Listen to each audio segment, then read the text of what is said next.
that year that they won the Giants won the Super Bowl. Yeah. They were not the best team. No, they were not the best team. They weren't the best team, but when playoffs came, they won every match. Exactly. And that's all it takes. Exactly. Some would say that they played the best team. Like, they played the 16-0 Patriots. You know what I'm saying? So some would say, even the Super Bowl that they won, they played better than the Patriots because they won. But there was magic I don't in know the air. I don't know if they...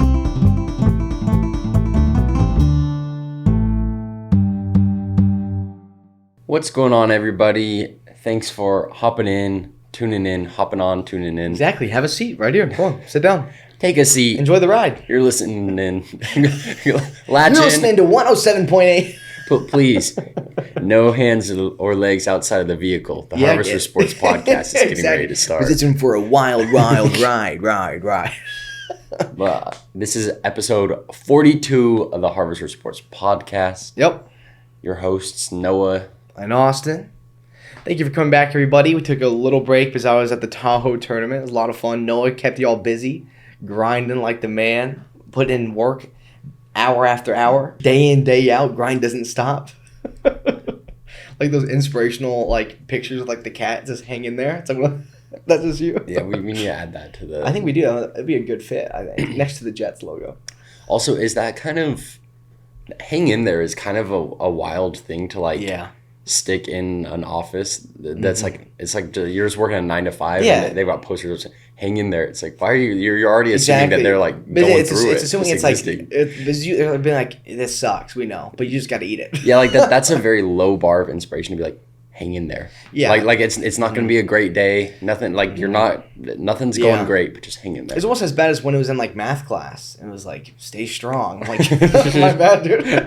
I'm like, you're right. They moved past the phase of trying to convince you oh, this is going to be fun, this is going to be good. Where they're like, you survived. Yeah. You're a survivor.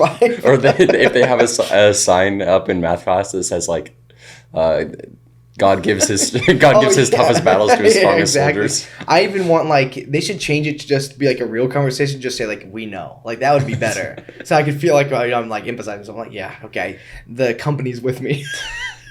It just be other ones that it's just how you doing, and you have to have a conversation with the wall. I'm doing good. Well, Kat, I'm not doing that hot. Thanks for asking. Yeah, exactly. But. So last time we did which quarterback he taking over, right? I think we did Tua last time over here. And I was thinking the whole time I was at the Tahoe tournament. That might be a lie. Maybe I just thought about this 5 minutes ago. But I wanted to bring them, again, another quarterback and then tie it in after. But first, I wanted to say, which quarterback are you taking over Jimmy G? And this all came, I started thinking about this one, Jimmy G specifically, because when I was at the Tahoe tournament, I saw a tweet or something that said the Giants are interested in Jimmy G to be a mentor for Daniel Jones. And in my head, I'm like, if Jimmy G comes, he's starting. That's just what I'm feeling. You know what I'm saying? If that man comes over here, he's not going to be a mentor. He's just going to start. That's also, that would be really weird to have. Usually when I think of somebody being a mentor for another player, they're a deep veteran in the league. Yeah. They've been in the league for over a decade. Mm-hmm. They're not in their prime anymore, but in their prime, they were a Pro Bowl player. Yeah, exactly. Versus somebody that's young. That'd be weird. I expect a Master Uguay. You know what I'm saying? Here comes the mentor. This guy can't really play anymore, but he's got a lot of wisdom. Yeah, but he's done some things. Yeah, what if not saying Jimmy G is a Hall of Famer, but what if you were a quarterback and they're like, we're gonna bring in a mentor for you, and it's just Tom Brady. You're like, hang on, man. What's going on here? Is this guy really coming just to give me a few lessons? It's like, Drew Lock, don't worry, we're bringing in Russell Wilson. You ready? Wait, so is this if I want to win a season or just so the tight end one's going to be different, but this is just at their current value, right? As a team, which quarterback would you take? Okay. If I want to have on my franchise moving forward, or to do the best this year? To do the best, I'd say this year. This year. Okay. Ready? So Jimmy G or Kyler Murray. Kyler Murray. Yep, me too. Dak Prescott. Dak Prescott for me too. Ryan Tannehill. Ryan Tannehill. And then this, I think it's towards the bottom down where it gets a little harder. Matt Ryan. I think I'm still taking Matt Ryan. I got a lot of flack from when I hit it on Matt a little bit ago. But he has been an NFL MVP before. Yeah, he's been exactly. Exactly. He's past prime, but he's still No, he's still great. He's still better than Jimmy G. Now, Jimmy G or Mac Jones? Mac Jones. I think so too. Now, I think this is where I might switch it up. Jimmy G or Teddy? I think I'm going Bridgewater? Yeah. Definitely. I think I'm going Jimmy. And then Jimmy G, or this is just like when we just talked about Daniel Jones. Jimmy G or Daniel Jones? Jimmy G. I think I like Danny's my boy, but I think I'd go Jimmy G to win right now. Also, do you think is Daniel Jones, because I've heard some people saying that last year was his season to prove it. And that he's already well now they're saying that it's kind of already like, okay, he's probably not the guy. Yeah, because now they're saying this is his season. Because they denied his 5th-year option. So this is his official last year as a Giant. Right. So we're really gonna hey Danny, if it's time to prove it, this is it. But I get what they're saying, because they've said like they've done everything to hurt the kid, right? So now they're actually gonna try to boost him up. But I think there is a point when you just need to kind of move on. And you gotta be like, we gotta get, because that's the last Giants front office guy. This new front office probably wants their own guy now, like their own hand-picked guy. So unless Danny does really good this season, I bet they move on from him. He's different than Jimmy G. I feel like there's a lot of questions about like what we've got to see and haven't got to see out of him. But Daniel Jones has, you can be mean about it. He's had we've seen what. No, we've seen We've seen the juice he's got. We've seen, and it's not a lot of juice. No, it's not a lot of juice. Sometimes it's like, oh, this, like you get a little like, oh, like what was that, Danny? And then I'm like, oh, okay, you just fumbled on the 5-yard line. You know what I'm saying? It's back and forth. With Jimmy, it's more like, you know what you're gonna get. You know what I'm saying? Like, you know what I think you're gonna get from Jimmy. Like Jimmy's gonna be that guy that interesting. You think it's the opposite? No, my point was that I think it's the exact opposite. Oh, the opposite. My point, what I was saying, I don't know, I could see that too, but I was thinking like Daniel Jones, you know what you're gonna, like, you've seen him in action. He's had the team under, like, he's been the guy for however many seasons he's been the starter, versus Jimmy G. It's been kind of more like, I don't know, there's just been a lot up in the air, different like injuries. The whole Trey Lance thing, more questions. Yeah, for that I could definitely see that. I think, like, I don't want to be rude to Danny, but I feel like as of right now, Jimmy G's floor isn't Danny's floor. You know what I'm saying? Like, I feel like Danny's floor is well below what Jimmy G's is, because I feel like Jimmy G can still come in there and win you 7 games. You know what I'm saying? But Danny, it feels like it's like we're gonna be fighting for these scraps. We're gonna be like fighting for our life for a little bit. Right. Yeah. I like how the list. Yeah, that is true. That Jimmy G, I feel like, is more. The floor and the ceiling are closer together. Yeah. I feel like Danny Dimes, the floor and the ceiling are very far apart. Yeah, I think so. And too. It's not necessarily because the ceiling is so high. The ceiling's not that high, but it's still pretty far. I like how we stopped the list just to flame Danny for a little bit. All right, where do we go? So now Jimmy G or Carson Wentz? Carson Wentz. I think so too. Carson Wentz. Jimmy G or Tua? Tua. I think Jimmy G for this one. Jimmy, oh, really? Yeah. I don't know why, but still, I think Tua will do better. I'm a fan of Jimmy G. I know he's not like the big quarterback he was supposed to be, but right now I think I'd take him over Tua to win a couple games. Yeah, I don't know. This one's close for me. I could see both arguments, but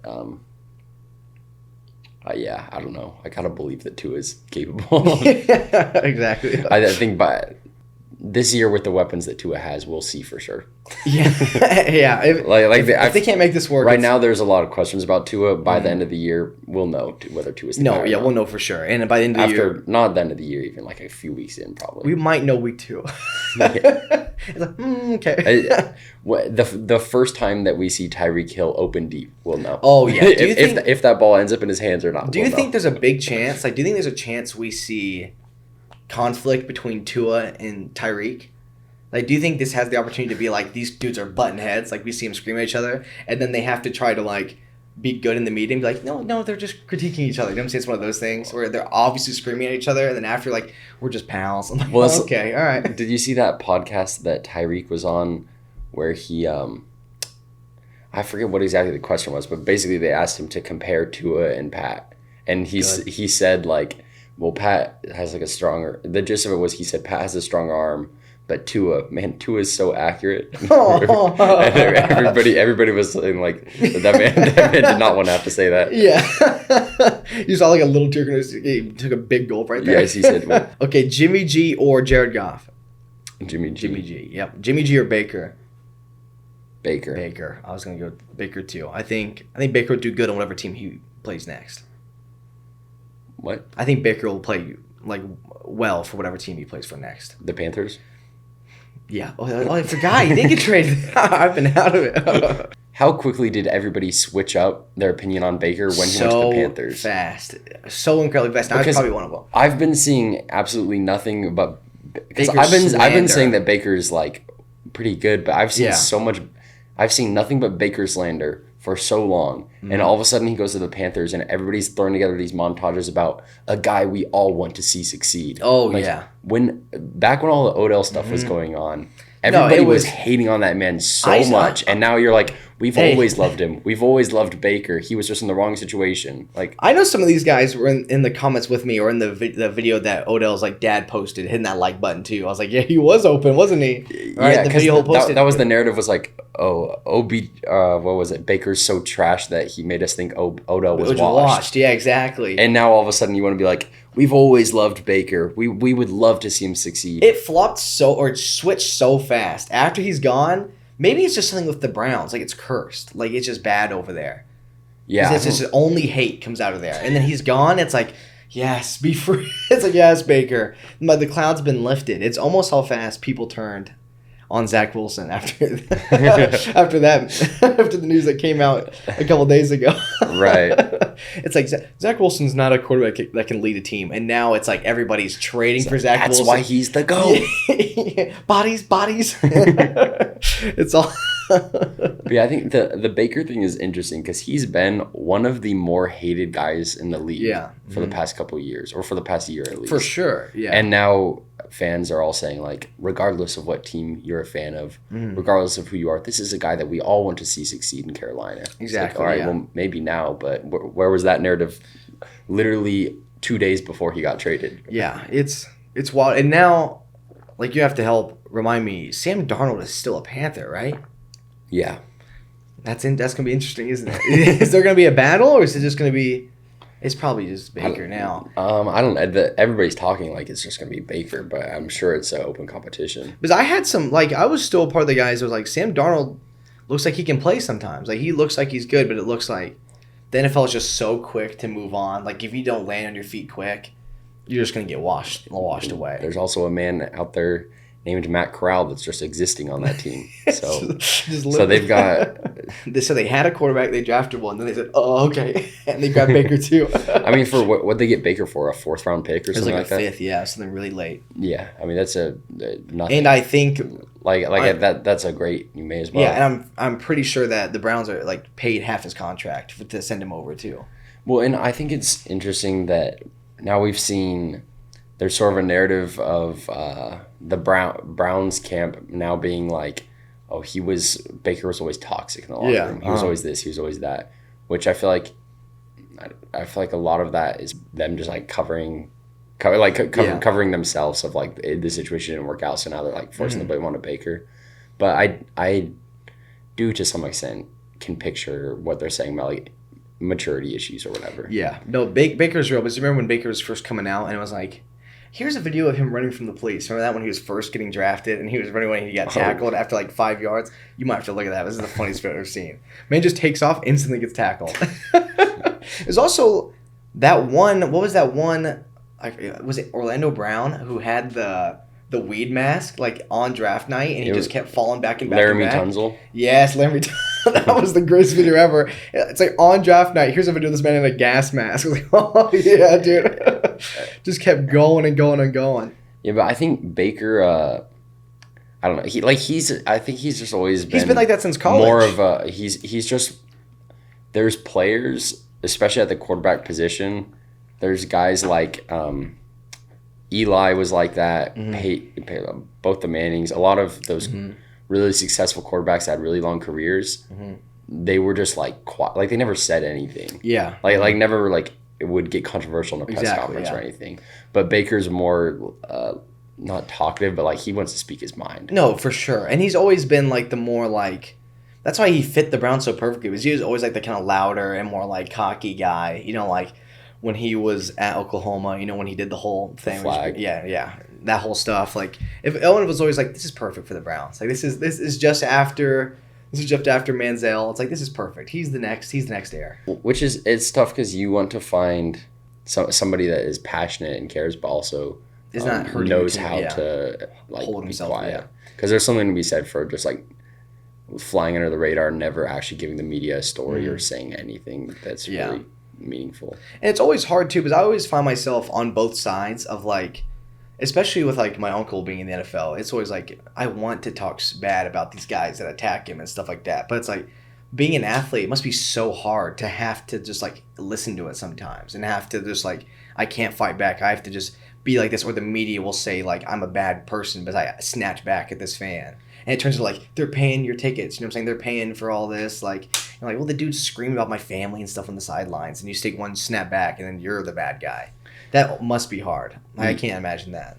Yeah, it's. I think there's definitely a line where there's like because you just have to take a lot. Yeah. Mm-hmm. And that was like Russell Westbrook's thing, was he lashed out a lot about that. Mm-hmm. But that was a little different because he was like, they're disrespecting my family name. Westbrook is my proud, like that's the name that I love, and they're disrespecting it by changing it to Westbrook. It's like, all right, then make a shot. then don't brick, my man. Okay, we got a few more. So Jimmy G or Justin Fields. Justin Fields. Okay, yep, me too. And then Jimmy G or Trevor Lawrence. I think you have to go Trevor Lawrence. Trevor Lawrence obviously didn't have a great season, but that's what happens when you get drafted to the worst team in the NFL. Yep, people think when you get drafted number 1, you're going to a good team. Interesting. You know what I'm saying? People think number 1, and it's going to be all sunshine and rainbows. Are we still talking about Trevor Lawrence? Yeah.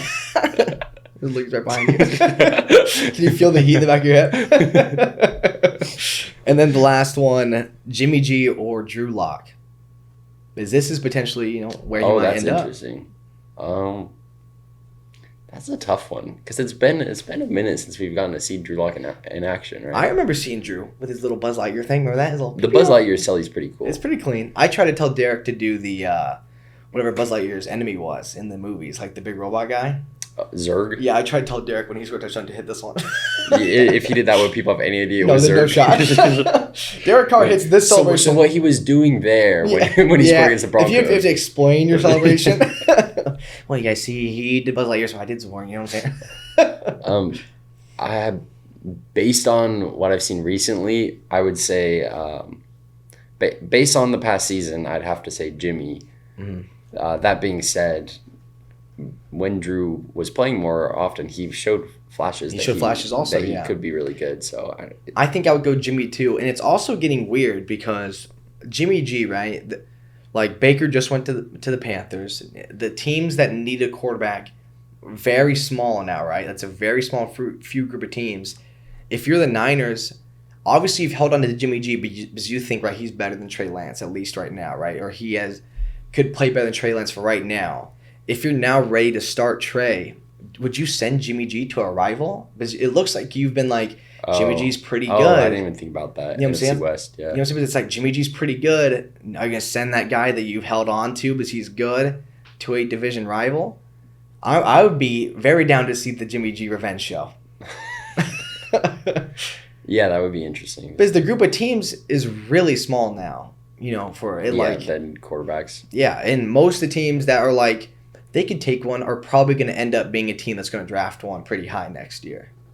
So, like, unless he's going to Houston or New York, those teams could just draft a guy. I'm sorry to say that for the New York Giants, but they're probably going to draft a guy high next year. The NFL today is so pass and QB focused, so QB heavy, that it's very difficult to be that next level of successful without an elite quarterback. Mm-hmm. So when you've got guys like Jimmy G, that they're not elite, but they're also not bad.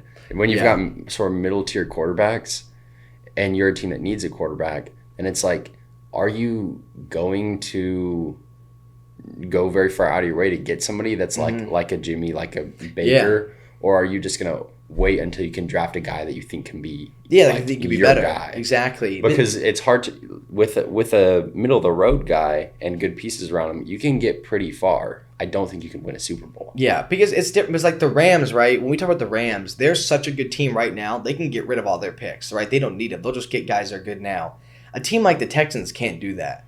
Right, a team like the Texans can't just be like, I'm going to give all these picks away and get like the best guys. Because their roster is not anywhere close to where the Rams are, to where they can do that, right? So like these guys need those picks. So if you're a team like that, how much are you willing to give away to be like, let's go grab a Jimmy G real quick. Let's go grab like this guy real quick. Or like, because you have to think about the owners and the GMs and stuff. They're going to be there for way longer than these players are going to be there. So these owners can be like, we'll just eat being bad for a year, right? They don't really care that. We'll just eat being bad for another year. We'll get our guy next year. Everyone will forget about the bad year. But these guys are playing right now. It's like the years are ticking. You know what I'm saying? So It's like, do you go grab that guy, get rid of some of your future, or do you just wait, be bad for a year, get a guy high next time coming around? That's how I feel about like with the NBA when it's like trade for Kevin Durant. I'm like, these teams, like we talked about this last time, these teams that are good, the stuff they would have to give away to get Kevin Durant or Kyrie Irving, they're going to lose a lot of what made them good. Well, and it's so, like, the way free agency works in the NBA, there's a guy, like, I mean, Kevin Durant, you want to trade for him, the amount you'd have to give up. Exactly. Or wait and hopefully sign somebody in free agency. Not every team can sign someone like that in free agency. But in theory, you sign somebody that's around that same level in free agency and don't have to give up anything besides cap. Yeah. And that's why, like we just like the trade. It's like we got to trade for Kevin Durant. He'll make our team so good.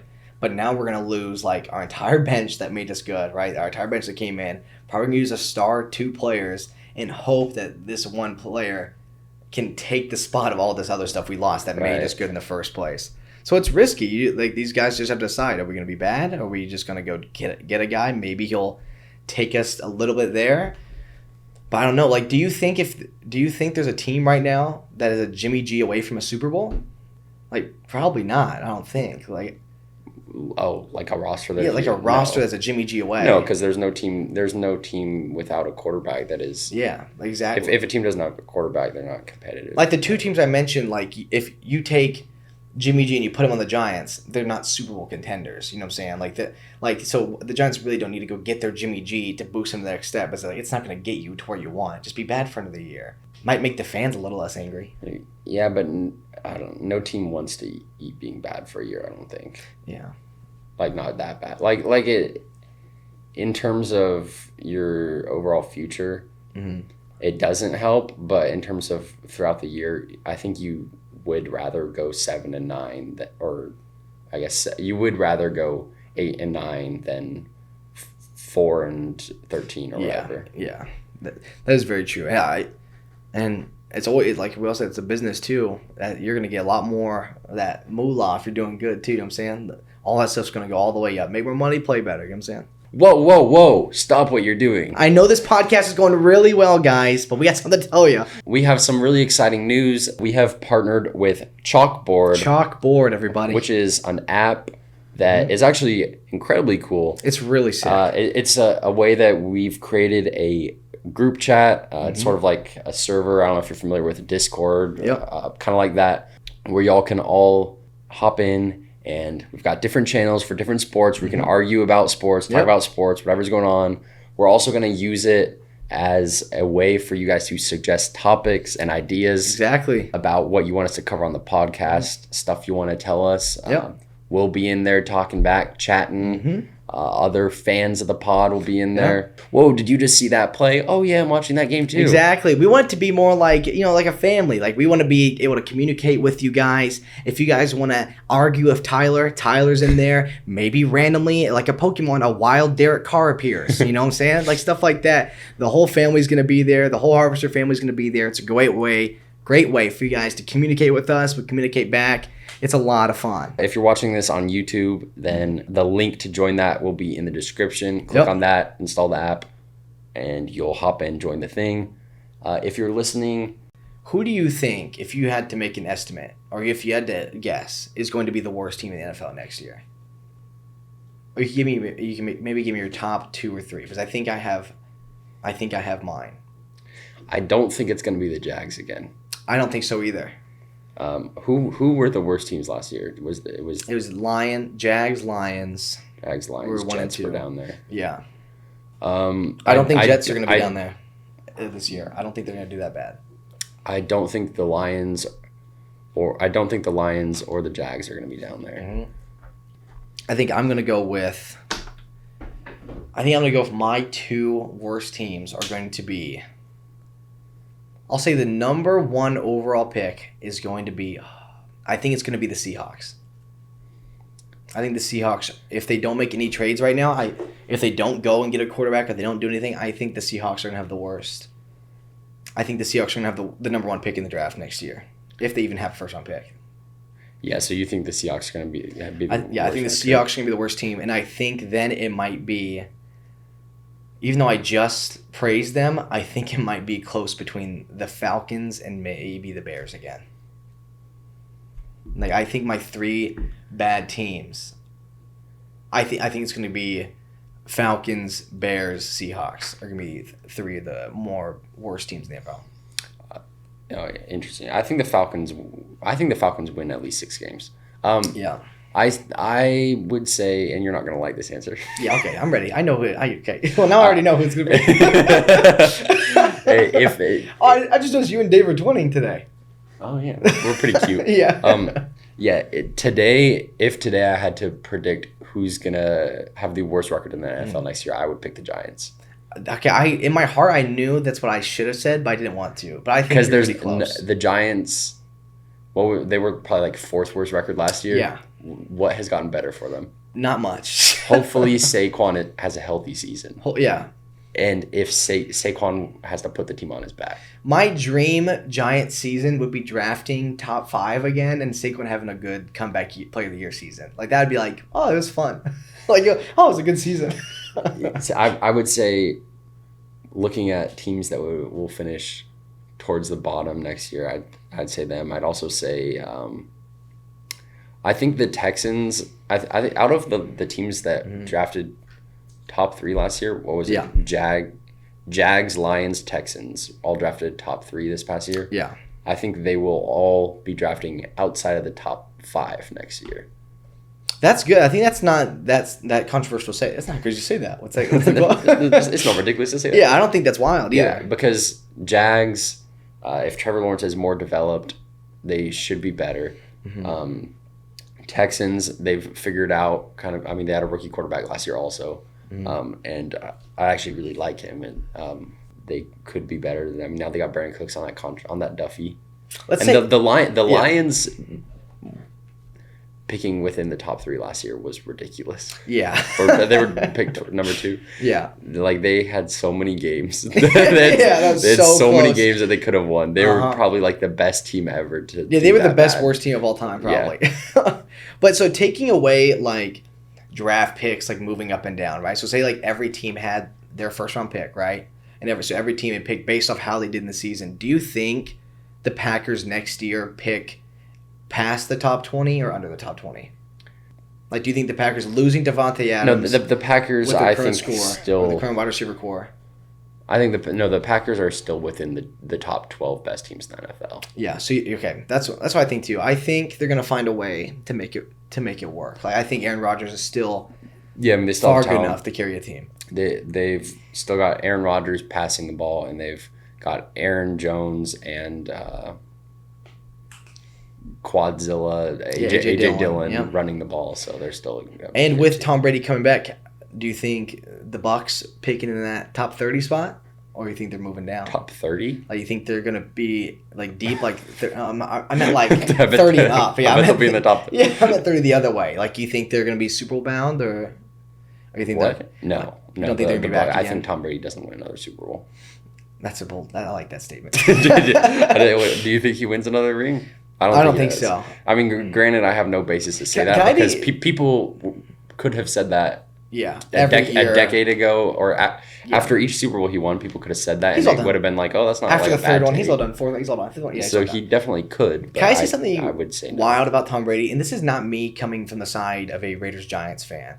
I'm a little bit tired of the am I gonna retire? Like, I'm a little bit tired of it. You know what I'm saying? Like, it's a little like, Come on, dude. But he had another statement a couple of days ago where he was like, yeah, this might be my final season or it might not be. I'm like, okay, well, dude, let's just relax, man. I think that's I blame the media for that much more than I blame Tom. For being like, is Tom Brady done? I mean, the whole retiring then unretiring thing, yeah, you blame Tom for that. Yeah. But a lot of the whole spectacle around it and this being an ongoing conversation, that's the media, I think. Just let the man play. If he retires, he retires. But they're the ones always asking him, like, oh, are you going to retire? Are you going to retire? Do you think in the next 3 years, the Bengals or the Rams are more likely to make it back to the Super Bowl? The Rams. I think the Rams too. The Bengals. Do you think that was his shot? Here's the thing about the Bengals is that the Bengals are a weird team because they have improved this offseason and they've got young players that are developing, continue to develop. So I think this next year they will be a better team. Yeah. But they will not go as far. I think so because too. I think they'll be a better team, but the fact that they made it to the Super Bowl last year, so much went right. I think so. I think it was a big like DCA always talks about how the Giants making that playoff run when they were the wild card kind of helped them, but they're sneaking up from the bottom. No one's really putting all these expectations on them. They snuck through the bottom and they worked their way all the way up. And they didn't have these big they're the GOATs, they're the best. It was always like, this is just a team that's like, oh, what are they doing? They're still going. This is insane. It's not like we expect them to be all the way up here. Well, because that year that they won, the Giants won the Super Bowl. Yeah. They were not the best team. No, they were not the best team. They weren't the best team, but when playoffs came, they won every match. Exactly. And that's all it takes. Yeah, exactly. Some would say that they played the best team. They played the 16-0 Patriots. You know what I'm saying? So some would say even the Super Bowl that they won, they played better than the Patriots because they won. But there was magic in the air. I don't know if they played better. I don't know if they were the better team. No, they were not the better team. There was magic in the air. A little God came down and it was like, we got this. Because that's the thing is I feel like fans sometimes wrongly assume that the better team always wins. Yeah. The better team will always come out on top. Mm-hmm. I don't think that's true. I don't think that's the case. The team that plays better will win. Exactly. But the better team does not. I think the underdog has a big chance in these fights sometimes. You know what I'm saying? The guy that's at the bottom just can randomly punch higher than his weight class sometimes. Sometimes those shots land. What they call the boxer's chance, whatever it's called. Everyone has a chance to knock someone out. Yeah. Did I just throw that out there? Was that fake? Boxer's chance. I've never heard that phrase. Right. But that is facts though. That all it takes, in boxing, all it takes is one punch to change everything. In football, all it takes is one throw to change everything. And you're right back in it. Sometimes all it takes is a helmet catch. Facts. And you're in the game again. So let's do another one. The Steelers. Where do you think they're going to be? Better or worse than last year? Worse. You think so? Yeah. Big Ben was not himself last year. Towards the end of his career. That being said, he was Big Ben. Yeah. Which still counts for something. Whether it's Kenny Pickett or Mitch Trubisky that plays more games, it's a transition period. Yeah. Which is not even a knock against them, whoever ends up playing more. It's not even a knock against them. It's just it's very rare. The Patriots are one of the only instances that seamless transition into a new quarterback. Yeah. Mm-hmm. It's very rare to go from a Hall of Fame quarterback to a seamless transition to your next guy. The Patriots rebuild is one of the fastest rebuilds of all time. That Cam Newton era lasted a season, and then it was right back. Said, oh, Cam, we're okay. Even Cam Newton was their this didn't work out quarterback. Exactly. They still, what was the record that year? Oh, was it still a winning season? I think so. It was very close. If not a winning season, it was very close to a winning season. And then that was still a rough year. That was their version of this quarterback situation didn't work out. And then they got then they got their guy the next year. Because we've both been fans of teams who our season that didn't work out is we are picking number one overall. We are picking deep in the gutter. Yeah, most teams that go from if you have your Hall of Fame franchise quarterback guy and then he retires, how many years is it till you get your next franchise guy? And it's so the Raiders, Rich Gannon retired. Yeah. How many quarterbacks between Rich Gannon and Derek Carr before you from one franchise guy to the next franchise guy? It's not. Yeah, the fact that the Patriots said, well, let's try Cam for a season, and then they found the next guy. Exactly. And it's something so cool about when teams get those back-to-back guys like the Favre, like the Favre Rodgers, like Montana Young, like those types of guys. It's something sick about that. It was supposed to be, especially when it's when there's overlap to where they trade. Yeah, when there's overlap. Like I was about to say, like the Brady Jimmy G, or that whole scenario where he's like, get him out of here. Life's wild. Yeah. So what do you think? Steelers are going to be better or worse than? I think they're probably going to be, I would say, the same or a little worse. I like the transition periods. I think they're going to be picking in that 10 to 12 range. I mean, last year they barely snuck into the playoffs. Yeah. I think they weren't really. They were in the playoffs. Yeah. They weren't really a playoff. I think. Yeah, I remember watching that game downstairs. It was so funny. I'm going to say they end with a winning season though, because I love the thing that they've never had a losing season under Tomlin. Yeah, under Tomlin. I love that. I love the lore. I think this could be their year that they get their first win. You think first losing season? Do you think it'd almost be poetic that it's Big Ben's gone, their first losing season? That's almost poetic. No, also no Juju. That's something. That does account for something. That's something. I don't know what it counts for. We'll see. We'll see what that changes. Real quick though, before we move on from the Bengals and go to the Super Bowl, do you think there's any chance we see Joe Burrow have a Dan Marino type thing where he never goes? Yeah, where he never goes back. Like like his rookie season, he's there. Well, it wasn't his rookie season, but like his first couple seasons, he gets there, never goes back. No, I think Joe Burrow will be back. I don't whether it's with the Bengals. I mean, I don't want to forecast that he's going to play for another team, but he's got what it takes to be an elite quarterback for a very long time. I mean, so was Dan Marino, but he's never went to the Super Bowl. But I think you have to assume that he.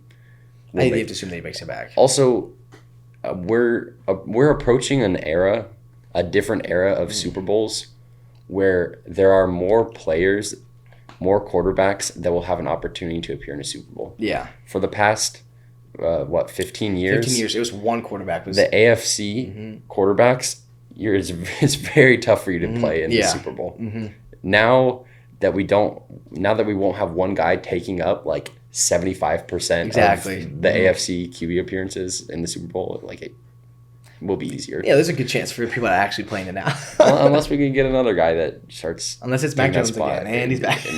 Or it could be Joe. That's true. It could be Joe. Remember that guy that got that tattoo? He said just has to add the I next to it. Hey, good luck with that, man. You're not winning. Okay, so I've got a little game for you. Oh, I love games, especially when I didn't know they were about to happen. When they just get thrown surprise on games, with my no favorite. explanation. Yeah. This is a game about numbers, specifically about. Perfect. I was really good at math. Specifically about money. Okay. About perfect. Okay. Read numbers. We're playing The Price is Right. So I'm gonna name you something. Okay. And you tell me what's more money, but between those two things. Okay. Yeah, I didn't explain that well. I'm gonna name you two things. What costs more? You tell me what is more money between these two things. Okay. The 4-year rookie contract that Jalen Hurts signed. Okay. Or the amount of money it cost to run one 30-second Super Bowl commercial in last year's Super Bowl. It's got to be the Jalen Hurts contract. You think Jalen Hurts' contract is more? Yeah. That is incorrect. The 30-second Super Bowl costs more money? Jalen Hurts' 4-year rookie contract is $6.025 million. More than that? A 30-second Super Bowl is $6.5 million. Okay, what about... Real quick, has that ever worked for you? Like a Super Bowl ad? Have you ever been like, I need to go get Doritos? It's tough because... that's the thing is that there's commercials that I appreciate. I'm like, that's a great commercial. Mm-hmm. I'm not going to do anything about it. Yeah, but Doritos does have good ones. I'm like, those Baker Mayfield commercials, those Doritos commercials, like, a lot of them, I'm like, those are really... Yeah. One that I really like right now is the Matt Stafford AT&T one. Yeah, those ones are really good, yeah. Where he's like, about the old team? Yeah. Yeah, where he's switching really phone plans like he's switching teams. Also, but it's not going to make me go... The Sasquatch jerky ones were always my favorites. Like, those ones are really good, too. Yeah, but none of those ever made me... I'm never going to go get some jerky. Okay, so how about... what is more expensive? That 30-second Super Bowl commercial or the amount of money that was recently paid for a grade 3 out of 10 1909 Honus Wagner baseball card, the most expensive sports card ever sold. Gotta be. I'm gonna see the Super Bowl ad. There's no way a card sold for that much. That is incorrect. There's no way. You said a grade 3? Yes, that's a PSA 3. Grade 3 out of 10. That Wagner card sold for $6.6 million. Oh my gosh. Also, so it's really, what are you doing with your money, folks? You can either be an NFL player on a rookie contract, 30-second Super Bowl ad, or you can buy a Honus Wagner card. And then last one, the amount of money that was paid for that Honus Wagner card, okay, or the amount of total contract earnings that Shohei Ohtani will earn from his contract with the Angels this year. Oh, man. It's going to be the football cards, the cards more, baseball cards more.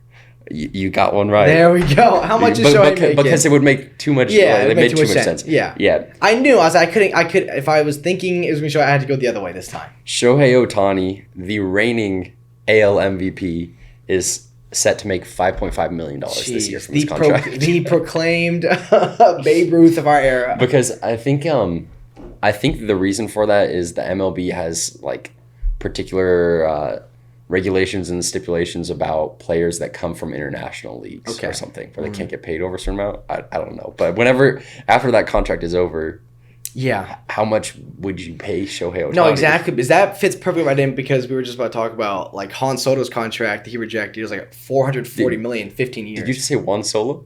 No, I did not say Or Han Solo? You said... I said Juan Soto. Oh, I thought you said Han Soto or Han Solo or something. I don't know. But his contract, he rejected from the Nationals, $440 million, 15 years. And there's people in the comments are like, what is Shohei going to ask for? Or I kind of think he's going to be humble and be like, I just love the game of baseball. If you're a professional athlete, like you, as somebody that's not a professional athlete, putting yourself in those shoes. I'm glad you just say that, because they might assume. The fans might assume. I just mean like coming from the mindset of somebody that's a normal human being. Mm-hmm. If you were offered that, like a 15-year contract. Yes. That's something when people are saying like, well, actually, Pat Mahomes signing the 10-year $500 million is not very smart, because the price of quarterbacks is continuing to go up. So by the end of it, he won't be. Yes, you are technically, in all technicalities, you are correct. If somebody offers me $500 million, I'm saying exactly. Yes. But here's the thing, man. I could maybe have a devastating injury. For some aliens, or could just come like down. start being trash. Exactly. Aliens could come down, ruin the entire Earth, and I will never get that contract. Or I can accept this $500 million contract right now and just be set. Yeah, just set. My grandkids are set. You don't have to think about anything. I never have to think about anything. So guess what? Here comes a signed contract. I've already signed it, but I would play hard to get. I'd be like, let me look it over. But as I send that text, I've already signed the contract. Oh, yeah. No, there's never a doubt. No, yeah. Everything's already signed. Probably. Like Juan Soto, what if he just like had, like, you could just have a bad streak. Like, you could just have a bad 15 years, you could just start to suck. But guess what? You're still getting paid however much you can get paid. $500 million. 15 years is so long. And it's wild that baseball, that's become much more common, where players sign like very long contracts. Like players sign these 10-year deals, all these. The thing is, Kershaw was on like a 7-year one for a while. The thing is, we will never see anything like that in the NFL. It'll be wild to see like 6-year deals. You know what I'm saying? Like that's like, wow, you're paying that guy forever. You know what I'm saying? We're never gonna see anything that deep, because what Pat's was 10-year, and that is like unprecedented. No, that was like that's the biggest contract ever. Like that's insane that you pay this guy for 10 years. Yeah, because usually by the time, like in football, by the time you know somebody's like, that's our guy. Yeah, he's already a little old, so exactly. You can start tearing. That's Pat Mahomes is unique, because you already know he's gonna be one of the greatest quarterbacks of all time, and he's still young. Exactly. So but also, I mean, injuries are. That's why baseball injuries are like contact injuries aren't happening. Yeah, it's wild thing, because that like hearing about baseball, like hearing about NFL contracts, like that's a lot. Like when Derek's getting his, I'm like, that's insane. And then I hear about here's how much like Ronaldo's getting paid. And I'm like, excuse me, like how much money are they giving these athletes over there? Like we joke about like, are you gonna make Pat Mahomes a part-time owner giving this much money? It's nothing compared to over there and stuff, dude. It's insane. I was talking with one of my friends that's an Angels fan, and they're just trash. The Angels are trash. And he was saying, like, man, this is how bad we're playing while we have Mike Trout, one of the greatest players of all time, and we have Shohei Ohtani for basically free. Yeah, it's insane. It's like where do you go after that? Like, what contract do you think Shohei's going to get when his time's up? Like, what do you think they're going to offer him? He's going to get something that is less than what he deserves. Yeah, I am certain that he will not get the contract he deserves because somebody that is an all-star caliber hitter and an all-star caliber pitcher. Yeah. But we also have to know, like, knowing baseball and the salary cap's not a thing, there's a good chance that the Dodgers and the Yankees are throwing their hat like in the ring for these guys. I mean, Shohei Ohtani strikes me as somebody that would be overly loyal. You think so? Like he would take it. That being so, I'll be really interested to see where he goes if he stays, because if things don't start looking better I think he's got another year on his contract. Yeah. If things don't start looking better in Anaheim, there's no reason you should stay there. Yeah. Mike Trout shouldn't stay there either. Yeah. They need to get them boys out of there. As a generational talents should be winning postseason games. As a Dodger fan, if they had the opportunity to take one of the two, you taking Shohei? Oh, between Trout and Shohei? Oh, that's it. I mean, I'd take Trout. I don't know what the right answer is, but I would take Trout just because he's just like, one of the greatest of all time. Yeah. and he deserves to be on it. Shohei is still young and has more years. Mike Trout, the fact that he hasn't ever won a postseason game. Yeah. The Dodgers would change that for him. Yeah, the Dodgers should. How long do you think after Shohei or Trout becomes a Dodger, do you think you buy a jersey? Was that about to be a wild answer? Were you about to go on the MLB shop and like make their names in the back? No, where do you think your boy Juan Soto is gonna go? The Dodgers. You think so? I don't know. It's hilarious. Dodgers fans are so spoiled. Yeah. We have the most stacked lineup in baseball. Yeah. And then Juan Soto, everyone's like, we need Soto too. Yeah, but everyone's like, bring us Soto. Yeah, but the thing, being the Dodgers and the Yankees, it's not like out of this world to be like, we're probably gonna get this guy too. No, it's not. Yeah. It's not far fetched, but people just need to chill with their photoshops. Yeah, because Juan Soto wears number 22, and when you Photoshop the man into a Dodgers jersey, take a little second. Take a little second to think about that number. Exactly. What that number means, and whether or not that man threw a perfect game through 7 innings the other night. Yeah. And do you? That was also really sad watching that. We were just all dead silent watching the TV. It was a hit into left field, right? Something like that for it. Yeah, double to left. Yeah. Okay. Kershaw's never had one. He's had a no, never a perfect game. Perfect games are. There's only been 22 in the history of the MLB. They're incredibly rare. But he's had a no. My dad, even though he was like, you're not supposed to talk about the perfect game, he was like, they're gonna watch them pull him again. Like going into the night, they're like, you're out. I forgot I had another little game for you. Let me have it. It's not really a game, just a question, really. But I love seeing the SD card still sit there. I really hope we didn't need it. Okay, so I've got 4 retired quarterbacks. Mm-hmm. You sort them by how many total career rushing yards you think they retired with. Okay, all right. and none of them are rushing quarterbacks. None of them are exactly Michael Vick. Okay. Drew Brees. Okay. Eli Manning. Okay. Peyton Manning. Okay. Phillip Rivers. Peyton 5. Well, there's 4 of them. Oh, there's 4? Okay, so you said Peyton, Eli, Drew, Phillip? Peyton, Eli, Drew, Phillip. Okay, I'm going to go Peyton with 4, so like least. Bottom. Yeah, okay. so 4, and then I'm going to go Phillip, Eli, Drew. So Drew number 1, Eli number 2, Phillip number 3, Peyton number 4. Okay, number 4 was Eli. Oh, man. Number 3 is Phillip. Okay, that was good. Number 2 is Peyton. Oh. And number 1 is Drew. So I got 2 right. That's pretty good, right? That's pretty good. Yeah, that's pretty good. Yeah, that's pretty good. Drew has the most, Eli has the least. Yeah, that's pretty good. Yeah. I mean, what's the biggest number? Like, do you know what? Do you have right there what Drew rushed for? Drew rushed for 762. They're all within 762. Eli had 567 with the least, so they're all around the same. So I picked ones that were around the same area because there were some Some of them were a little surprising when I looked up. There were other quarterbacks I thought about doing them. Were a little surprising. Matt Ryan has rushed for like 1,700. Oh, good. Which is more. No, not 17 yards. That was 1,700, which is more than. Yeah, but that's interesting to know. Like how much of those. Big Ben was like 1,600. I wonder how many yards a QB sneak gets you on average. Oh, a QB sneak? 3, 2, 1. You think 1? Yeah. In Madden it gets you if they don't block it, then you can get like 2.5. Yeah, you can get deep on a QB sneak. Unless you crowd, then you get nothing. That's interesting though. That's wild. Because those guys. I'm sure the vast majority of those are all. Now, what does Brady have? Pocket collapsing, rolling out, running. Could you look that up? What does Brady have? I wish Tyler was here, because then Tyler could be our stat guy. Hey Ty, how much does Brady have? Do Tyler's voice when you say how much. Tom Brady's got 1,124. Oh, Tom Brady's moving a little bit. Yeah, also just old. But like per year, per game, that's still more than those other guys. Yeah, that's still pretty good. I don't really know why. So how do you feel about today, as we're recording this just after, because we did not take the time to watch the Summer League Championship game. Yeah. But how do you feel about that the NBA Summer League, that the winner of the championship game gets rings now? Do you want me to be real or no? keep it real.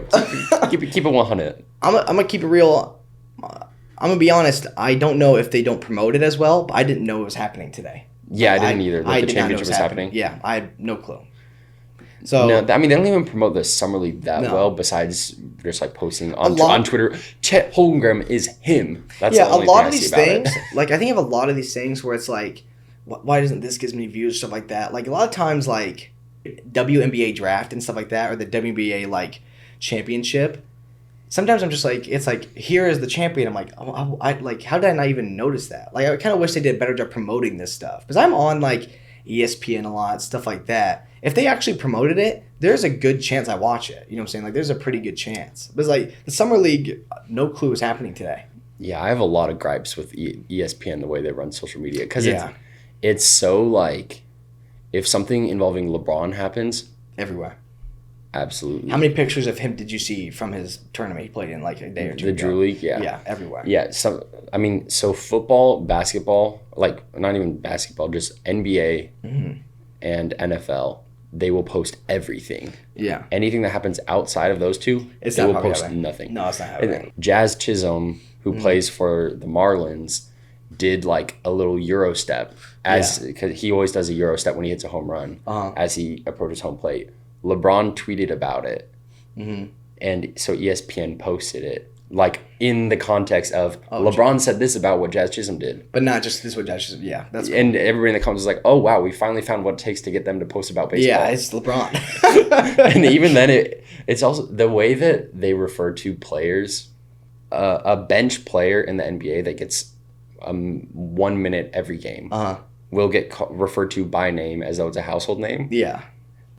One of the best players in baseball, and if they ever do post about it, SportsCenter will be like, "This baseball player did." And I'm like, put some respect on the name. Exactly. It's even weird because like they'll never post about that, but then they'll randomly, I'll be scrolling, they'll put like a thing where it's like a dog catching a frisbee. Lols. I'm like, all right. No. Thanks, SportsCenter. As soon as like that slap was loud. That was just. I thought something popped. Yeah, that's my thigh. When basketball, like. Right now, we're in no man's land. Yeah, no, we're just fighting for our lives right basketball. Now, yeah. There's no basketball. There's no football. ESPN, House of Highlights, they're all like, it's chaos. Yeah, and it's even harder for them. It's like the PGA Tour and stuff like golf, they are so extremely strict on who posts what. Like we posted one time, they took it down within like 10 seconds.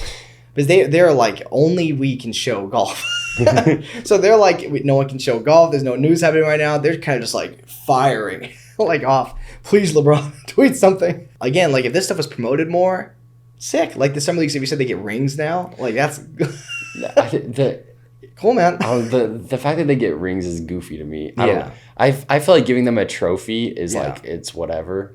But the rings are like what do you do with that? And sometimes if you're a player, it can get to the point where it's like, are you mocking them a little bit? Like giving like the Summer League guys rings? And it's like, is this a little derogatory? It makes too much sense that the Blazers won it too. Yeah. That they have one championship in the history of their existence. It's and no. Okay. In addition to their one that they won in like the 70s, now they also got a are people being so disrespectful to Dame right now? Yeah, I'm being like, oh, finally got a ring. Do you know what Kobe would have done if they gave him a? I'm throwing it away. Throw that away. Yeah, exactly.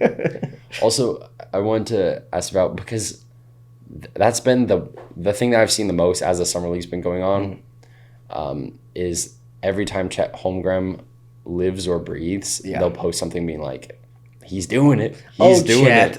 it. But he's getting so much hype, which is wild. Yeah. But the big thing is will be like the skinniest player in the NBA. Basically, I don't know if that's a real statistic, but basically. Based on your perspective, your vision, So this is a NOAA certified stat. Certified stat, skinniest guy in the league, surpassing Kevin Durant. Yeah. But what if you had to place your over under? Where would you place the over under at how long it takes before he has his first game that he misses due to an injury? The first month, he's probably out with an ankle sprain. I think. So I'm just thinking about like Anthony Davis is always hurt, he's not that lanky compared to Chet. Or you can take it the other way. He gets too thick and he's like Zion, and Zion hasn't. And the joints are not happy. Exactly. Zion hasn't played in forever either. Yeah, it is interesting. I mean, I don't want to be like Kevin Durant is on the skinnier side. Yeah, and he's been wildly successful, and his injury's not that bad. The only one, the biggest one is probably the Achilles one.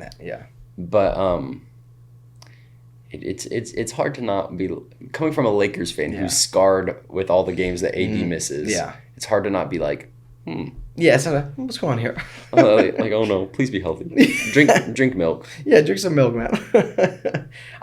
It's also so weird to see how the different sports, like the different body types there is for the different sports. Like that can survive in a that can survive in a basketball game. Like if someone that skinny, that's not a kicker. Actually, I guess I would say we don't see that in football, but the corner that the Jets drafted. Is Sauce Gardner that skinny? Pretty skinny for it. Is that Sauce? Yeah, for an NFL player, right? So it's always wild though to see the different body types of different sports. Like Olympic wrestling and stuff like that, or weightlifting. It's these dudes are monsters. Like the Giant or stuff like that, or the Mountain. Ugh. Well, and it's tough to find the line between you don't want to be oh, you have this body type so you can't be successful. Yeah. That was Kyler Murray, you're too short, you won't be good. Yeah. And then he is good. Or you have guys like Devontae Smith. Yeah. Devontae Smith, you're too skinny, you won't be good. Yeah, no muscle. Then he is good. Mm. So Chet Holmgren, I don't want to be he's too skinny, he can't be good. Yeah. But I'm also saying he's dropping 15 per game in the summer league. But what's going to happen when he meets Nikola Jokic? Exactly. When he meets Jokic in the post? When he meets I don't exactly. know. I'll be interested to see how he goes, how he plays against real life NBA players.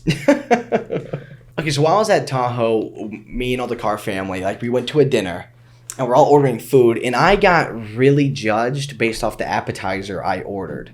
Right, and it got me thinking, and we all get to asking around Derek and all them, what's your favorite appetizer? So I'm going to give you my top 5 appetizers. What was the appetizer that you got judged with?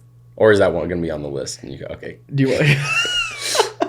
Well, the one I got judged for was fried zucchini.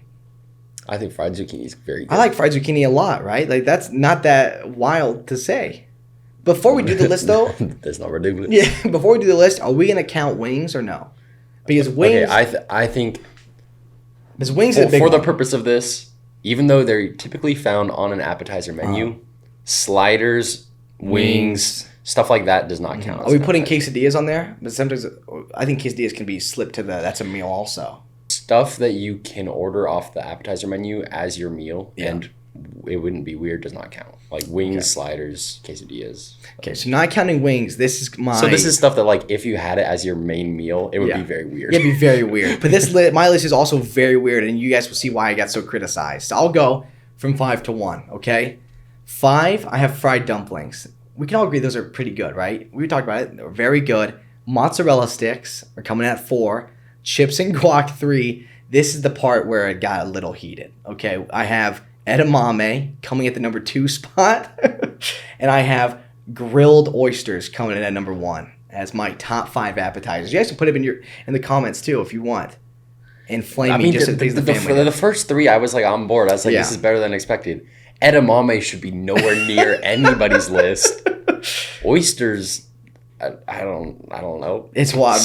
And the edamame one is the one that got flamed also. Like, people did not like that edamame one. They shouldn't. Yeah, but also... What is an edamame? I think it's just peas, right? Like, it's just green peas. Like, you just pop out. But as that came out of your mouth, you didn't feel like that was a bad thing to say. Yeah, as you explained it, it's just peas. You didn't feel like that was a bad thing to say as your second best appetizer. Well, with other stuff, I'm like we could count like breadsticks, but like breadsticks, like they bring out. You know what I'm saying? So that's kind of weird. Like I think it's gonna be stuff you have to order. Yeah, right? because I don't go like, can I get the brown bread from the Greatest Cheesecake Factory? They just bring that thing out, and I'm just cheesing when it's on my plate. Before we pass it to you, I would say my like honorable mention, mac and cheese balls. So incredibly good. You just gave me another mac and cheese balls. So incredibly good. I don't know if this is an appetizer, but okay. I've never had a mac and cheese ball before. I don't think I know what that is. Was it fried or is it just? It's like bread. It's like I think it's like fried or breaded, and you bite into it, and there's just mac and cheese in there. It is if you guys are ever in Bakersfield or at Bakersfield, or it's not probably just a Bakersfield restaurant, but Eureka mac and cheese balls, very good. I'm guessing Eureka's not a Bakersfield thing.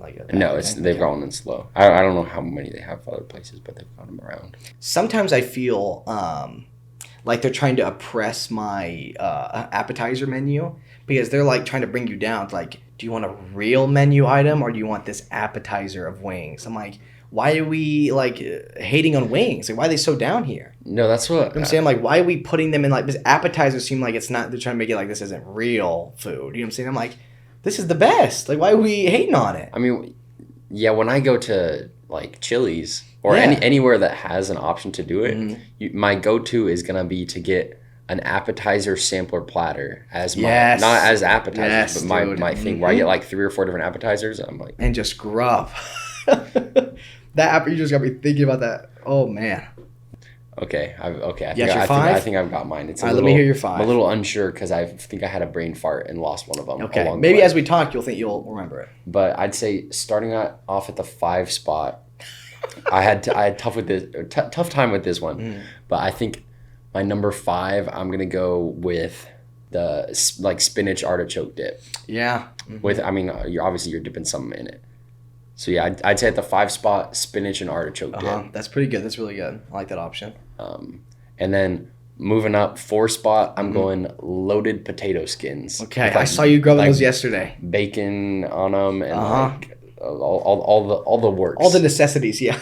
Yeah. Then number 3, I'm gonna go with bloomin' onion. I don't know why I didn't put those. Though that is so good. Which basically same thing as an onion ring, but there's something about the shape something of it about too. them, and I think it's like the fact that you have to pop it off. Yeah, it's fun. It's like a little fun treat, and you know which one you want. Like you see them and you go, "That's a good one." And it's ingrained in my head that Outback guy's voicing. Oh yeah, bloomin' onion. Yeah, bloomin' onion.